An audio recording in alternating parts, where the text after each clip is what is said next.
ഞാൻ നിങ്ങളെ ആശ്വസിപ്പിക്കാം. പ്രിയപ്പെട്ടവരെ, ദൈവം തന്റെ പുത്രനെ ലോകത്തിലേക്ക് അയച്ചത് ലോകത്തെ ശിക്ഷയ്ക്ക് വിധിക്കുവാനല്ല, പ്രത്യുത പാപം ചെയ്ത് ചെയ്ത് ചെയ്ത് നിത്യജീവൻ മോക്ഷപ്രാപ്തി അവകാശമാക്കുവാൻ സാധിക്കാത്ത മനുഷ്യരെ രക്ഷിക്കുവാനായിട്ട് ദൈവത്തിന്റെ പുത്രനായ യേശുക്രിസ്തു ഈ ഭൂമിയിലേക്ക് കടന്നു വന്നു. ഈ സത്യം ബൈബിള് വായിക്കുന്നവർക്ക് മാത്രമേ അറിയുകയുള്ളൂ. അല്ലാത്തവർക്ക് ഒരുപക്ഷെ ഇത് അറിയുവാനായിട്ട് സാധിക്കുകയില്ല. പ്രിയപ്പെട്ടവരെ, എല്ലാ വിശുദ്ധ ലിഖിതങ്ങളിലും ഈ രക്ഷകന്റെ വരവിനെ കുറിച്ച് പറയുന്നുണ്ടായിരുന്നു. രക്ഷകന്റെ വരവിനെ കാത്തിരുന്ന ഒരു വലിയ ജനതതി ഉണ്ടായിരുന്നു. വിശുദ്ധിയോട് നോമ്പ് നൂറ്റ കന്യകമാരുണ്ടായിരുന്നു രക്ഷകൻ എന്റെ ഉദരത്തിൽ ജനിക്കുവാനായിട്ട്.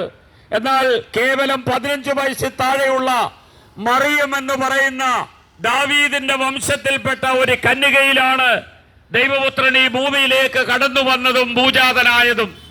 പ്രിയപ്പെട്ടവരെ, ലോകത്തെ ഇളക്കി മറിച്ച പ്രവർത്തനമായിരുന്നു യേശുക്രിസ്തുവിന്റെ.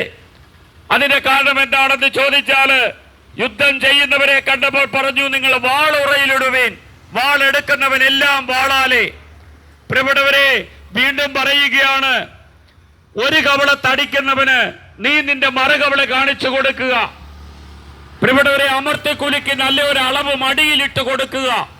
പ്രിയവരെ, യെശയ്യാ പ്രവചനം ജെറമിയായുടെ പുസ്തകം അതിന്റെ 2-ാം അധ്യായത്തിൽ ഇങ്ങനൊരു വചനം പറയുന്നു, ഈ ജനം വലിയ 2 തെറ്റ് ചെയ്തു, ജീവന്റെ ഉറവയായ എന്നെ ഉപേക്ഷിക്കുകയും ജലം സൂക്ഷിക്കാൻ കഴിയാത്ത പൊട്ടക്കിണർ കുഴിക്കുകയും ചെയ്തു. പ്രിയപ്പെട്ടവരെ, നമ്മൾ ദൈവവിശ്വാസമുള്ളവരുണ്ട്, ഇല്ലാത്തവരുണ്ട്.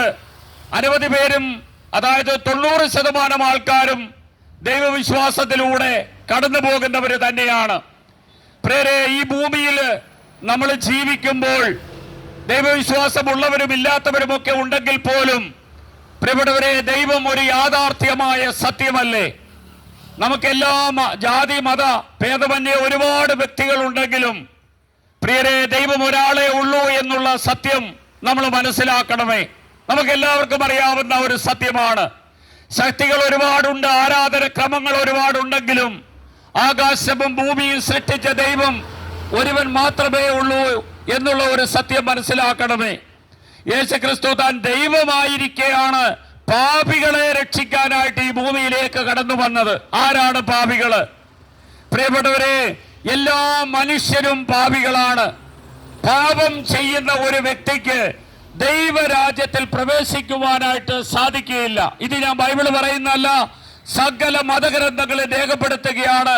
പാപം ചെയ്യുന്ന മനുഷ്യന് നിത്യജീവിതം ഇല്ല എന്നുള്ള സത്യം, സ്വർഗവും നരകവും ഉണ്ട് എന്നുള്ള ഒരു സത്യം മനസ്സിലാക്കണമേ.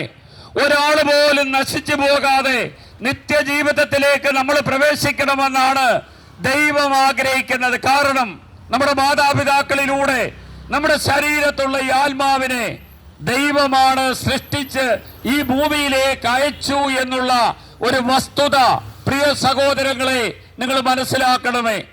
ഒരുപക്ഷെ ഞങ്ങളൊക്കെ ഈ ടൗണിൽ നിന്ന് സുവിശേഷം പ്രസംഗിക്കുമ്പോൾ പ്രിയരെ, നിങ്ങൾ ഓർക്കും, എന്തിന്റെ ആവശ്യമാണിത്? ഇതൊരു ശബ്ദകോലാഹലമല്ലേ, മനുഷ്യൻ ഒരു ഇടർച്ച ഉണ്ടാകുന്ന ഒരു സംഭവമല്ലേ എന്ന് വിചാരിക്കും. എന്നാൽ സഹോദരന്മാരെ, ഇത് ഇടർച്ചയുടെ സംഭവമല്ല. സുവിശേഷം ജീവനുള്ളതാണ്, സുവിശേഷം സത്യമാണ്, സുവിശേഷം രോഗശാന്തിയാണ്, സമാധാനമാണ്. പ്രിയരെ, കാരണം കഴിക്കുന്ന ഭക്ഷണം പോലെ മനുഷ്യന് ആവശ്യമുള്ള വസ്തുവാണ് ദൈവവും ദൈവവചനവും.